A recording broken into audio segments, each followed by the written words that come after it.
Buenos días, sean bienvenidos una vez más a este espacio radiofónico del Programa Universitario para la Inclusión Educativa y Atención a la Diversidad.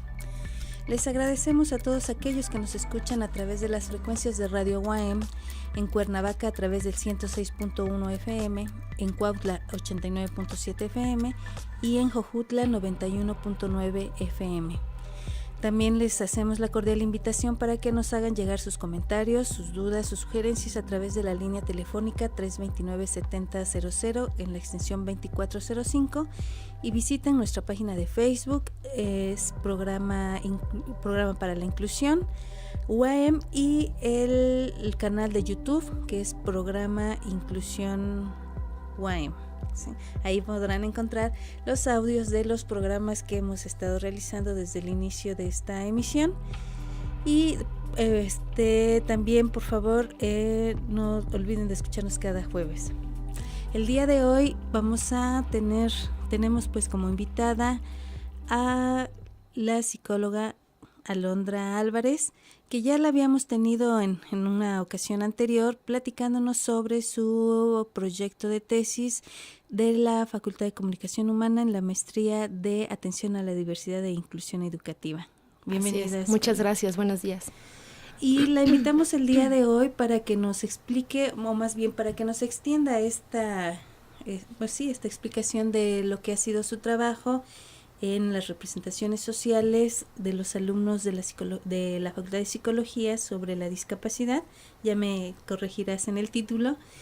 Y una cuestión que ya has realizado, ¿no? Una cuestión ya como básicamente de conclusión, que has dado ya algunos retroalimentación, alguna devolución de la información que ya has encontrado en la aplicación de tus instrumentos, pero platícanos desde el inicio, el título, por favor. Sí, bueno, es sobre las representaciones sociales que tienen los estudiantes universitarios sobre la inclusión educativa a nivel superior. Y la muestra son los estudiantes de la Facultad de Psicología y la Facultad de Artes.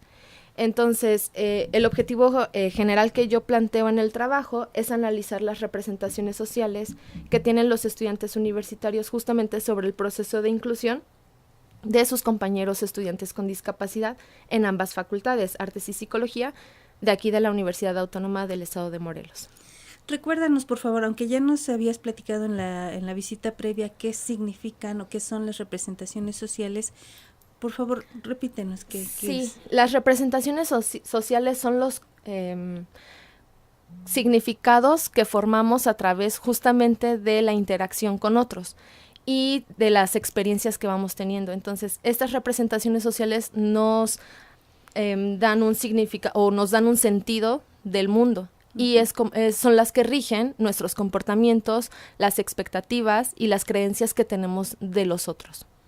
Ajá. Has hablado de un término que igual podría ser similar a esta cuestión de las creencias. Uh-huh. ¿Tiene que ver con actitudes, aptitudes? Sí, de hecho definen nuestras actitudes, las representaciones sociales, cómo nos comportamos hacia ciertos fenómenos o en ciertas circunstancias o con ciertas personas.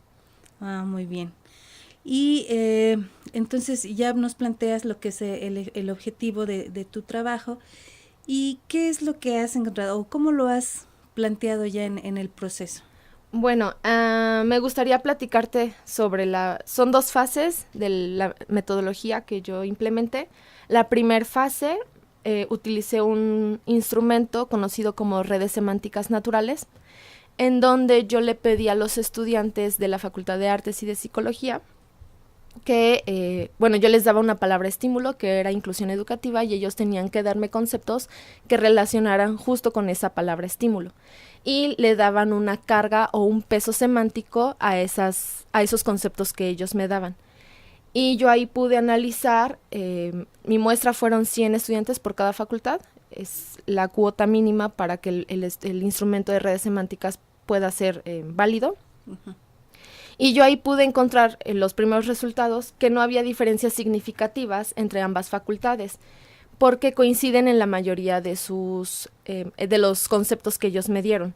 Sin embargo, ahora me presenté los resultados en mi tercer comité de la maestría y me hicieron observaciones que me parecen muy importantes mencionar.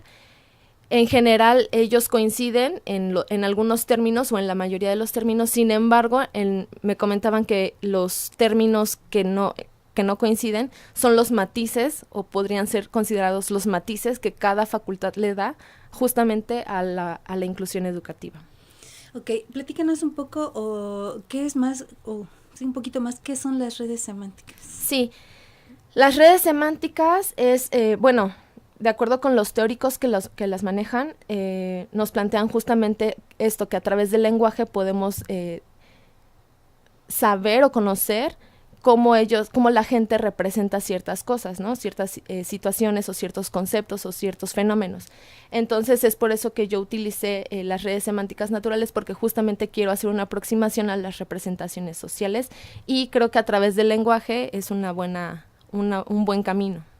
Ok, entonces es como la clasificación de palabras en... Sí, el instrumento consiste en darle al estudiante la palabra estímulo. En este caso fue inclusión educativa. Uh-huh. Y yo les pedí que me escribieran 5 conceptos, palabras, verbos, ideas, que ellos mismos relacionaran con la inclusión educativa. Okay. Posteriormente les pedí que asignaran una carga, es decir, iban a enumerar del 1 al 5, el 1 iba a ser el que ellos consideraran de esos términos que tenían mayor relación con la palabra estímulo, uh-huh. y 5 el que menor tenía relación.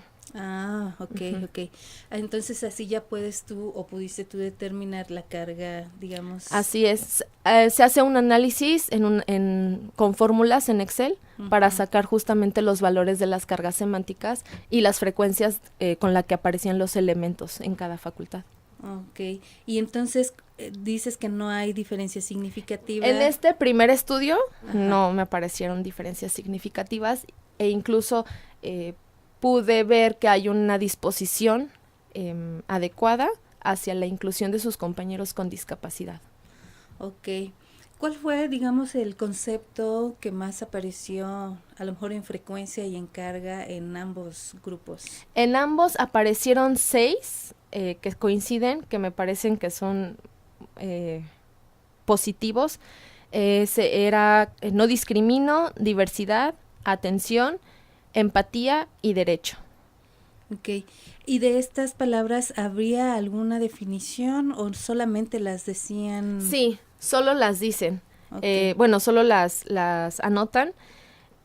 Justamente también por eso creo que en algunas de las recomendaciones finales que haré es hacer un estudio más cualitativo o entrevistas a profundidad tal vez, o grupos focales, donde justamente puedan ellos tener la oportunidad de definir con más exactitud para lo que ellos entienden por inclusión educativa.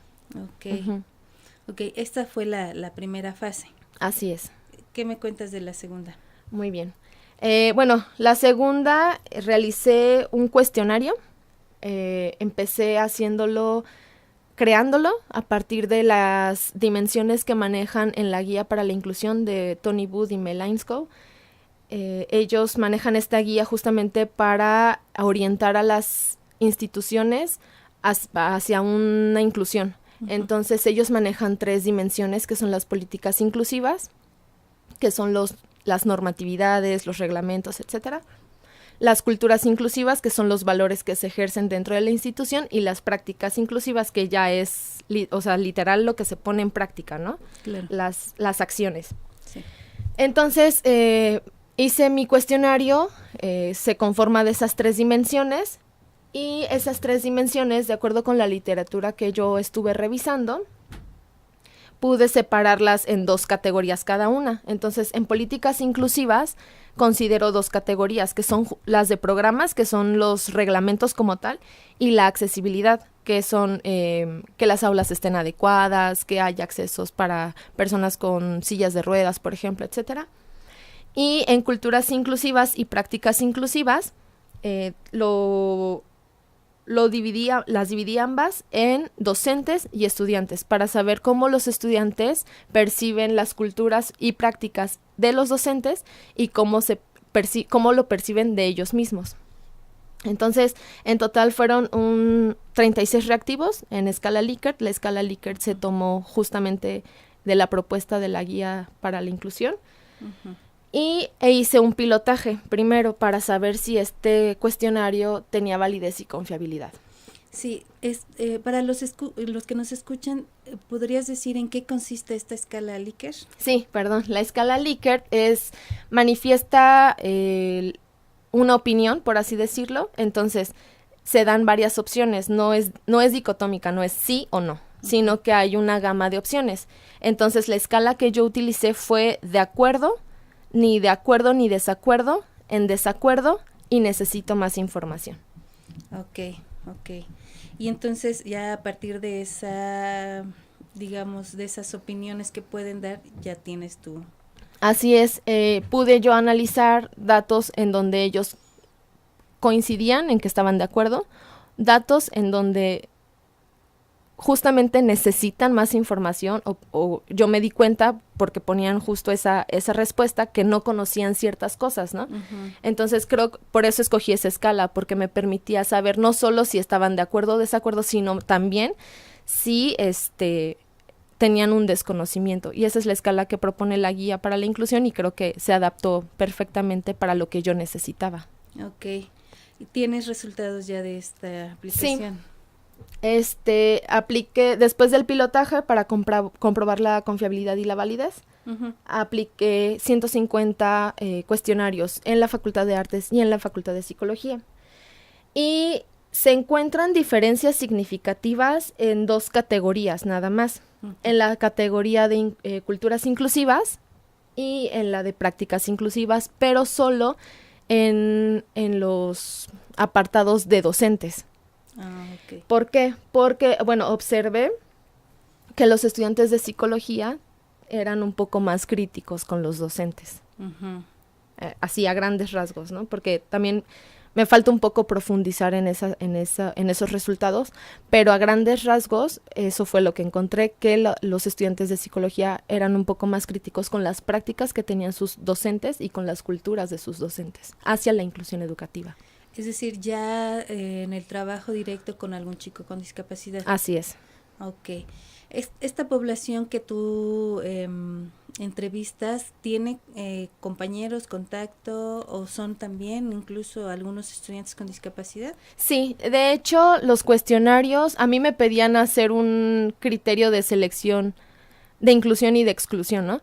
Y mi criterio de inclusión fue que fueran estudiantes regulares uh-huh. De la Facultad de Psicología y de Artes. Uh-huh. No importaba edad, sexo, semestre, ni tampoco que tuviera alguna discapacidad. Uh-huh. Entonces, la aplicación de los cuestionarios fue para todos los estudiantes regulares de cada una de esas facultades. Uh-huh.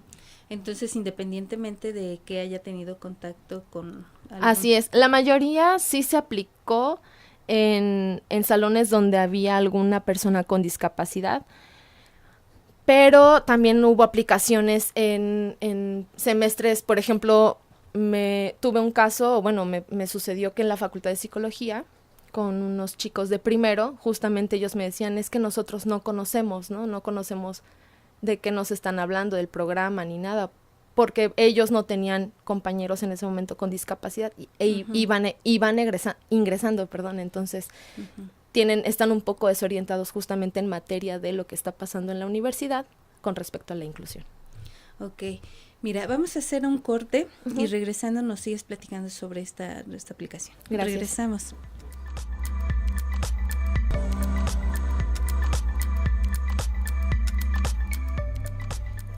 Bien, estamos de regreso con la psicóloga Alondra Álvarez, que nos está compartiendo su trabajo de investigación en la maestría de atención a la diversidad e inclusión educativa de la Facultad de Comunicación Humana sobre las representaciones sociales de estudiantes en la universidad, ¿no? Sobre cuestiones de inclusión. Así es.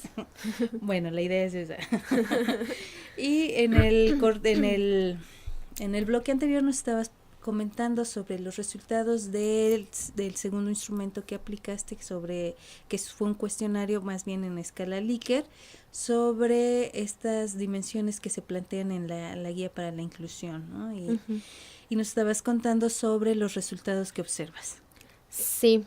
Estas diferencias, que hay entre estudiantes de la Facultad de Psicología y la Facultad de Artes. Así es. Y bueno, te comentaba que justo los estudiantes de psicología son un poco más críticos en esta situación con los docentes, y comentábamos también que, o bueno, se puede hacer una aproximación a que se debe también se debe a la formación, ¿no? Justo ellos saben teóricamente qué se tiene que hacer o qué se puede hacer. O que tendría que estar haciendo. Exactamente, o qué tendría que ser, ¿no? En cambio, los compañeros de artes no tienen ese conocimiento teórico, ¿no? Más bien, creo que ahí también yo voy a tener que ahondar, o yo tengo que ahondar justo en los planes de estudios, ¿no? Para saber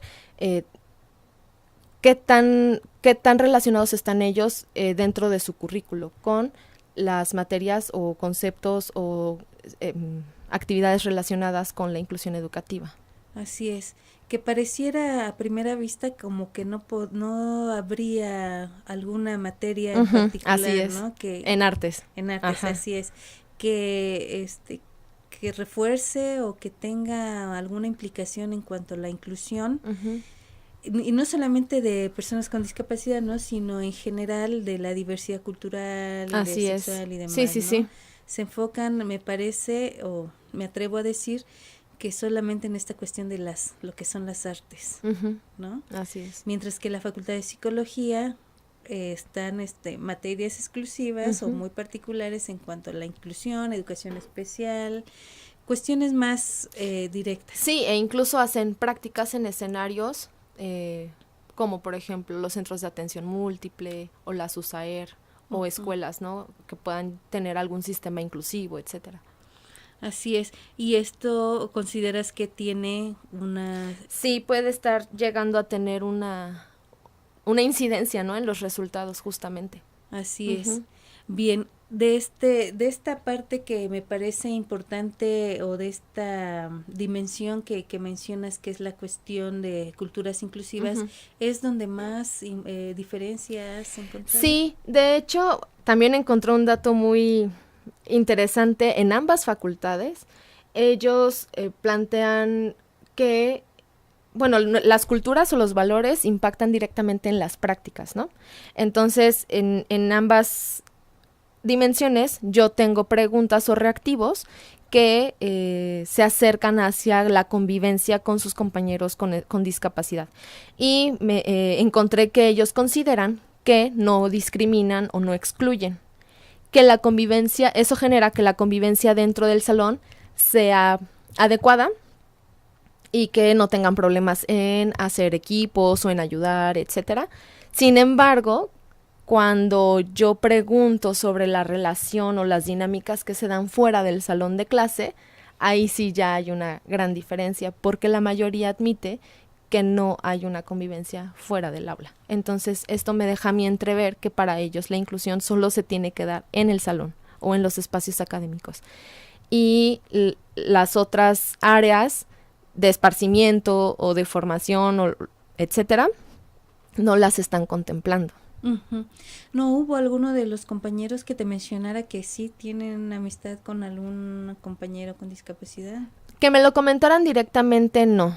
Yo tuve la oportunidad de estar un poco involucrada con una chica con discapacidad, y yo sé que hay muchas compañeras que se acercan a ella para brindarle ayuda e incluso la invitan a salir, ¿no? A hacer otro tipo de actividades.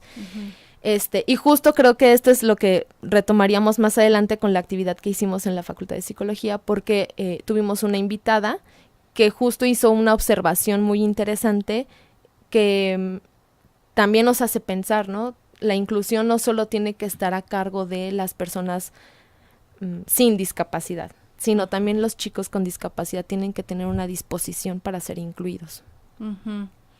Ok, esto nos parece interesante porque en lo que lleva de tiempo el programa de inclusión, nosotros nos hemos encontrado con compañeros a los que les hemos ofrecido el apoyo o el acompañamiento académico, y ellos nos han dicho, ¿sabes qué? Yo puedo, yo veo cómo le hago, te agradezco, pero en este momento no lo necesito, ¿no? Uh-huh. Y eso habla justamente en este involucramiento que tienen las mismas personas de su propio proceso, uh-huh. ¿no? Y hay, bueno, aunque hay pocos que nos han dicho, déjanos solos, nosotros podemos, sí nos encontramos pues con esta, digamos, condición, uh-huh. Independientemente de la discapacidad, de poder decir esta fortaleza, ¿no? De yo puedo involucrarme, yo puedo hacerme responsable y yo me hago cargo de mi proceso, ¿no? Y este chico en particular que estaba en bachillerato, ahorita ya está terminando satisfactoriamente su bachillerato y hizo su proceso de selección para entrar ya a una licenciatura en esta universidad, ¿no? Entonces, esto nos habla de que sí, independientemente de que nosotros podamos considerar que requieren de algún tipo de apoyo, es importante consultarle a ellos si lo requieren, si lo necesitan y cómo dárselos, ¿no? Entonces, este chico me parece un ejemplo bastante interesante porque él solo básicamente ha llevado su proceso tanto de bachillerato y esperemos que en la licenciatura también sea muy autónomo, independiente y que no requiera, digamos, de los servicios de apoyo que brinda el programa, ¿no? Porque ha buscado o ha logrado esa interacción con sus compañeros, ha logrado esa, digamos, ese trabajo con los profesores y básicamente en el ámbito educativo, ¿no? Digamos que es exitoso esta experiencia. Y hoy hay otros compañeros que por más que les decimos, miren, vamos a hacer esto, chalala, como que no hay ese involucramiento también por parte de ellos, ¿no? Bien, es como lo acabas de mencionar, también depende mucho de la persona. Así es. Incluso, bueno, no sé si me voy a adelantar un poco, la invitada que tuvimos justo en este evento que hicimos para compartir los resultados de esta investigación, justo eso era lo que comentaba, ¿no? Que también ella tuvo mucha disposición para involucrarse con sus compañeros, ¿no? Y aceptar la ayuda, por supuesto, pedirla incluso, y también sus compañeros, pues, veían cómo era su actitud, ¿no? Hacia la vida, hacia no sé, las situaciones complicadas que de pronto se enfrentaba dentro de clases, y entonces creo que eso también impacta, ¿no? En la actitud que uno puede tomar junto con los compañeros con discapacidad. Y esto nos lleva a tu tercera dimensión, que son justamente las prácticas inclusivas. Y en esta dimensión, ¿qué fue lo que encontraste? Sí, bueno, básicamente es eso, ¿no? Que los estudiantes sí consideran que los docentes hacen un intento, ¿no? Por adaptar rúbricas, por adaptar contenido, etcétera. Sin embargo, los compañeros de psicología, son más críticos en esa situación. Y también lo que encontré es justamente eso, que dentro del salón de clases, las prácticas inclusivas, ellos se perciben como o las perciben adecuadas, ¿no? De parte de ellos, de parte de los estudiantes. Pero cuando salen del salón ya no hay una práctica de inclusión como tal, ¿no? Es como que ya aquí se acabó, de la puerta para afuera, ya. Bueno, y esto que comentas sobre que solamente se da en el salón de clase, eso es lo que ellos dicen, bueno, reflejan de su sí comportamiento, mismos. Ajá, ¿no? sí. Es decir, de los alumnos, pero no de los docentes. De los Ajá, docentes no. plantean de los docentes solo de la parte los reactivos solo, o las preguntas solo se enfocaron a lo que sucede dentro del espacio educativo.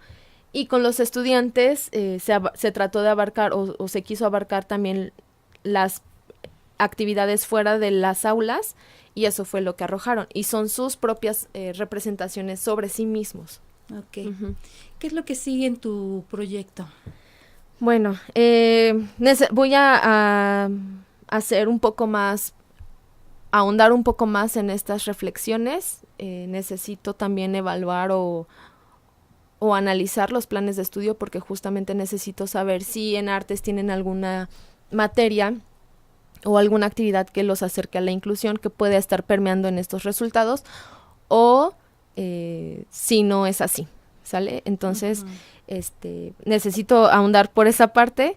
Y también lo que quiero hacer o la intención que tenemos mi directora de tesis y yo es dejar o hacer una propuesta de acción para el programa de inclusión para que se pueda acercar también a los chicos. Las representaciones sociales son dinámicas, se pueden cambiar.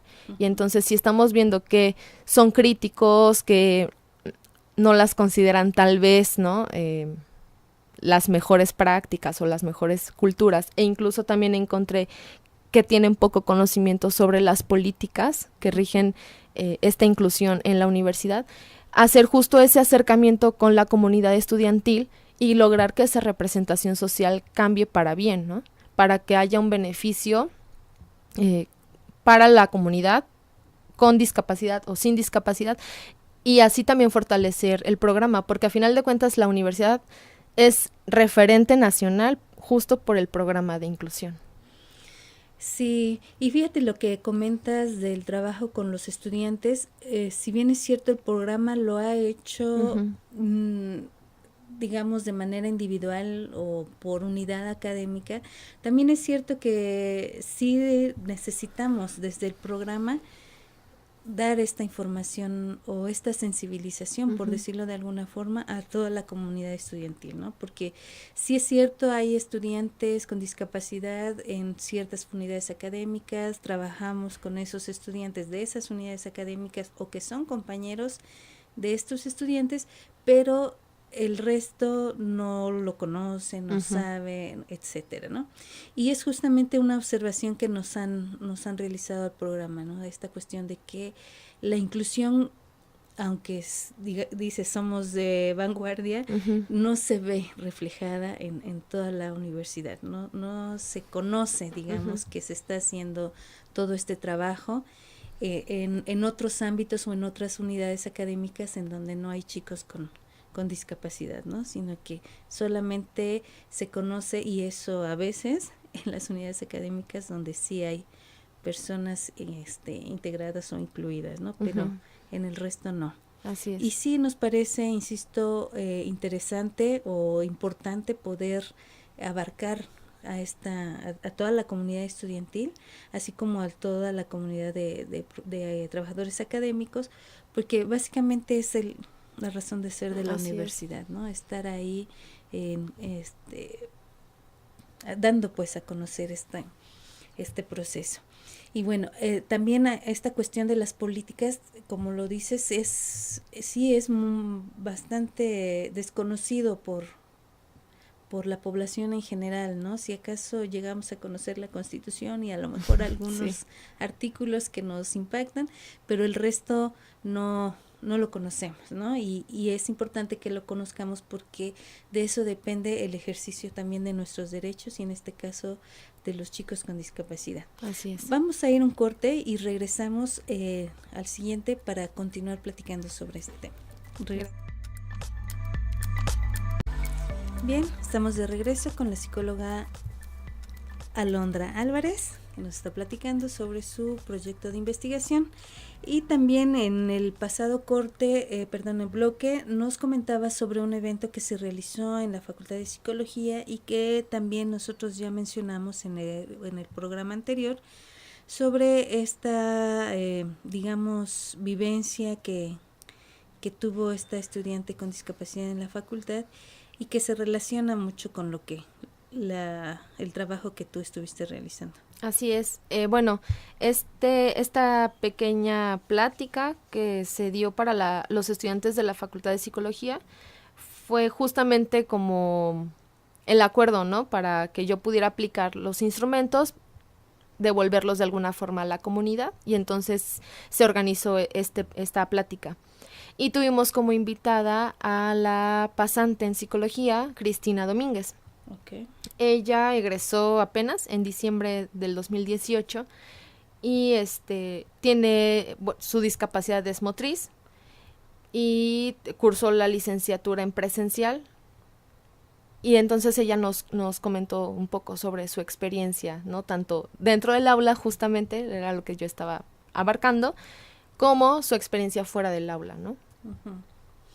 ¿Y qué ¿Qué fue lo que se pudo escuchar en esa plática? Bueno, ella comentaba, creo que la verdad a mí en lo personal, escuchar a una persona hablando con tanta pasión sobre lo que ha logrado y ha hecho y quiere hacer, creo que me motiva todavía más, ¿no? Y ella hablaba justamente sobre que en realidad no tuvo tanta complicación con algunas situaciones en escuela o en el aula.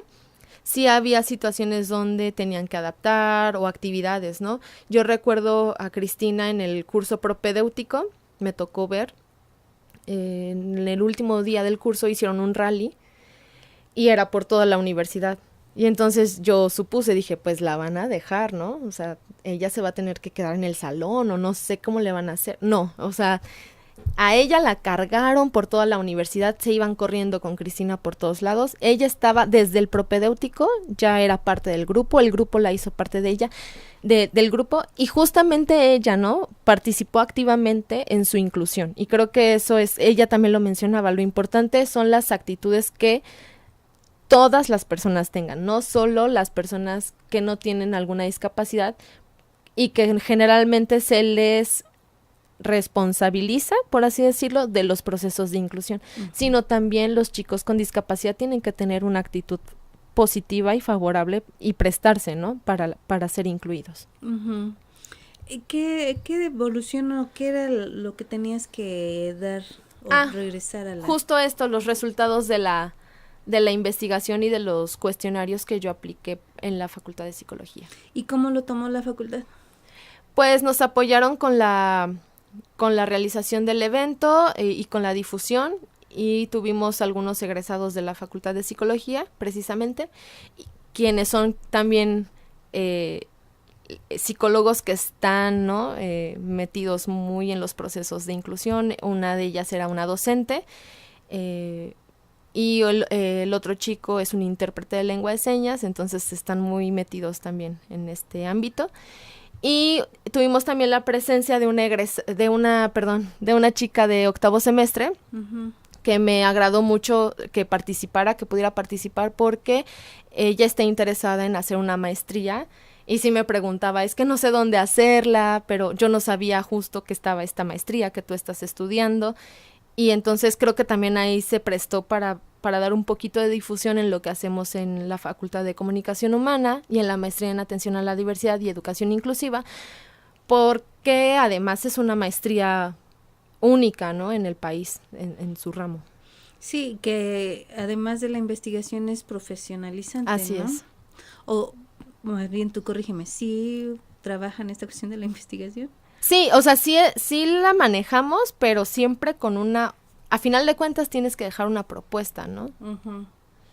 Ok.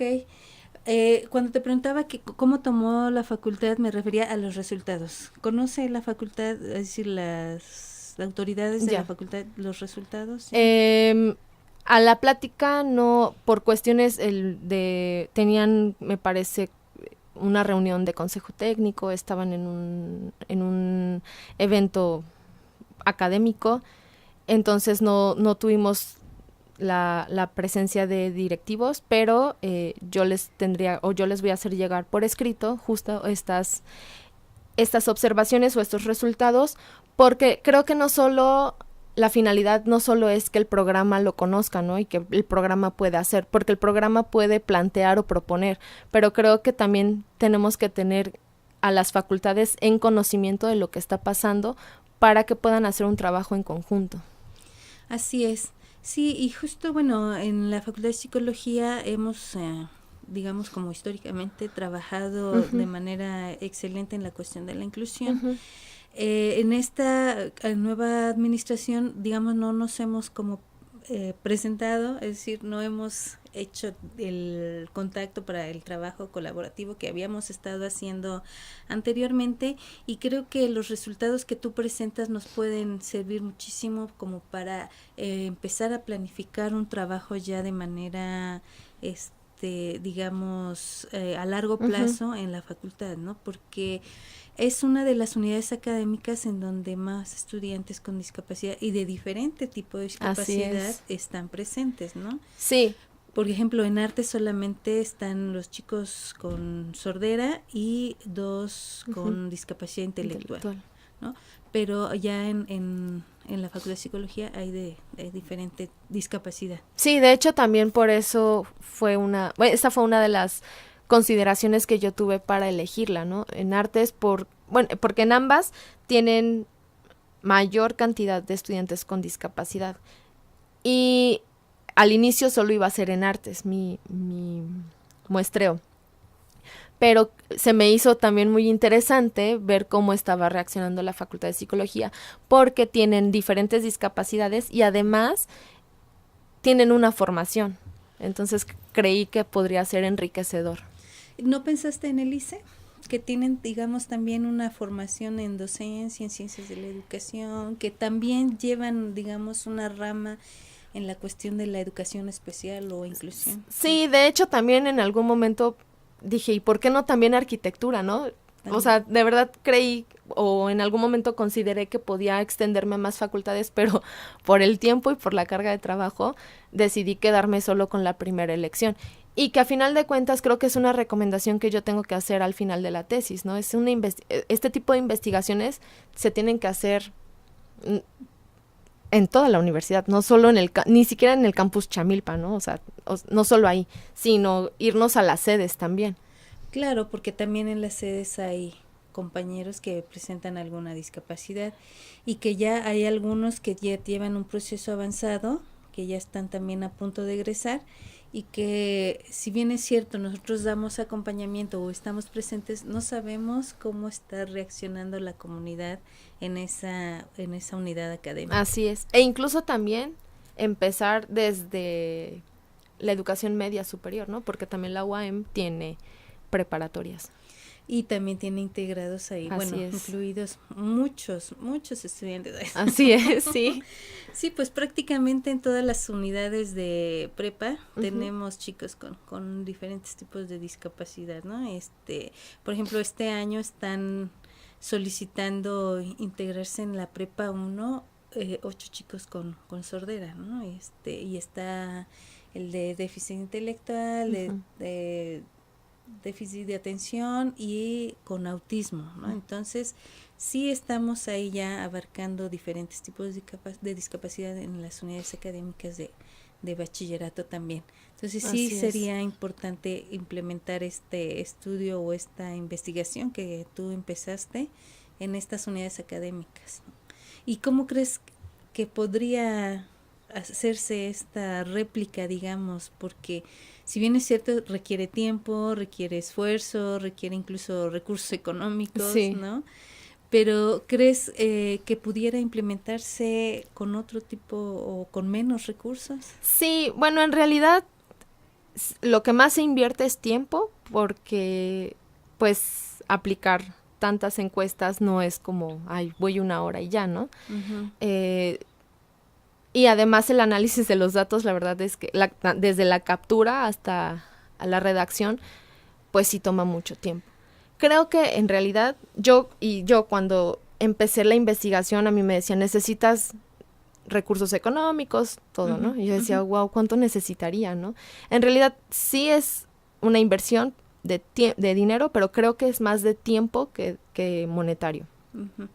Y creo que también pues podemos aprovechar los chicos que están interesados en ingresar a la maestría en educación, en atención a la diversidad y educación inclusiva, pueden tomar de ahí un trabajo para hacer su tesis y pues creo que pueden sacar buenos resultados y también aportar algo a la universidad, ¿no? Que a final de cuentas, al menos a mí es lo que me mueve, ¿no? Estudié la licenciatura aquí, trabajé aquí, entonces por supuesto que a mí me mueve también dejarle algo a la universidad.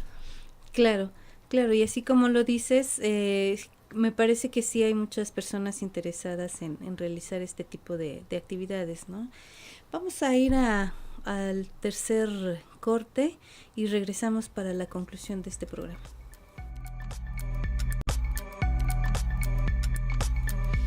Bien, estamos de regreso en este último bloque Programa Universitario para la Inclusión Educativa y Atención a la Diversidad, y estamos platicando con la psicóloga, próximamente maestra, Alondra Álvarez, sobre el trabajo de investigación que realizó en esta maestría de Atención a la Diversidad e Inclusión Educativa en la Facultad de Comunicación Humana, sobre las representaciones sociales de estudiantes universitarios de nivel medio superior y superior sobre la discapacidad, sobre la inclusión educativa, ¿sí? Que es algo también que le comentaba fuera del aire, que he tenido esta pregunta aquí guardada hace rato, que es justamente que la inclusión educativa no solamente implica a las personas con discapacidad, ¿no? Y hemos estado trabajando o pensando que la inclusión solamente tendríamos que hacerla con las personas con discapacidad. Implica otros grupos que han sido considerados en condición de vulnerabilidad o como minorías y cosas de ese tipo, ¿no? ¿Has pensado ampliar tu estudio de representaciones sociales a otros grupos que requieren de este proceso de inclusión? Sí, justo eso es algo, qué bueno que lo tocas, porque creo que sí le tiene que quedar claro a la comunidad, ¿no? Que la inclusión educativa no solo, o la inclusión más bien, no solo se enfoca en la discapacidad, abarca desde muchas otras cosas, ¿no? Y ahora estoy con la mente en un proyecto que ya estoy empezando, ya estoy recabando los primeros datos, y es sobre cómo es la situación o las vivencias de las mujeres sordas en educación superior. Y entonces también hay estudios donde demuestran que la vulnerabilidad se duplica, ¿no? Porque perteneces a dos sectores vulnerados, mujeres y una discapacidad. Yo lo pensé ahorita con mujeres sordas, pero creo que en realidad se puede ampliar, todo se puede ampliar. Creo que también el cuestionario que yo estoy empleando se puede utilizar, hacer las adaptaciones adecuadas, volver a sacar una confiabilidad y validez para que se aplique a otras poblaciones vulneradas, así es. Y creo que eso es lo bonito, ¿no? De esto, la universidad, si bien ya tiene, si no, corrígeme, 5 años aproximadamente con el programa. 6. En realidad se dice mucho, pero creo que son los cimientos apenas, ¿no? Es la base, y creo que eso permite que nosotros, los estudiantes de una maestría, podamos, pues, o tengamos un campo, ¿no?, de investigación y que podamos aportar. Creo que eso es lo bonito de esta universidad, ¿no? Sí, y justo esta cuestión de que en esta universidad no solamente hay población, digamos, del estado, sino que hay compañeros que vienen del estado de Guerrero, de Hidalgo, del estado de México, y que pertenecen también a comunidades originarias. Algunos son hablantes de lenguas indígenas, y sería interesante conocer cómo los compañeros los perciben también, ¿no? Porque en la Facultad de Psicología tuve la fortuna de tener un estudiante que su lengua materna o lengua natural o originaria, digamos, es el náhuatl, ¿no? Entonces, ella implementó un taller para la enseñanza de su lengua aquí con sus compañeros en la facultad. Y una de las cuestiones que el grupo, porque fue un grupo de estudiantes quien lo implementa, es que esta compañera no se atrevía a hablar su lengua o a reconocer su lengua por miedo o vergüenza de que los demás fueran a burlarse de ella, ¿no? Y entonces es interesante, por eso te decía, conocer cómo se puede percibir a estos estudiantes con estas condiciones también, o con estas habilidades y fortalezas dentro de las aulas universitarias, ¿no? Hay muchos estudiantes que seguramente hablan otro tipo de lenguas, otomí, tlapaneco, qué sé yo, que no sabemos que la hablan porque no se atreven a decirlo, ¿no? O incluso no se atreven a decir que vienen de comunidades originarias precisamente para que no se les maltraten, no se burlen o cosas de ese tipo, ¿no?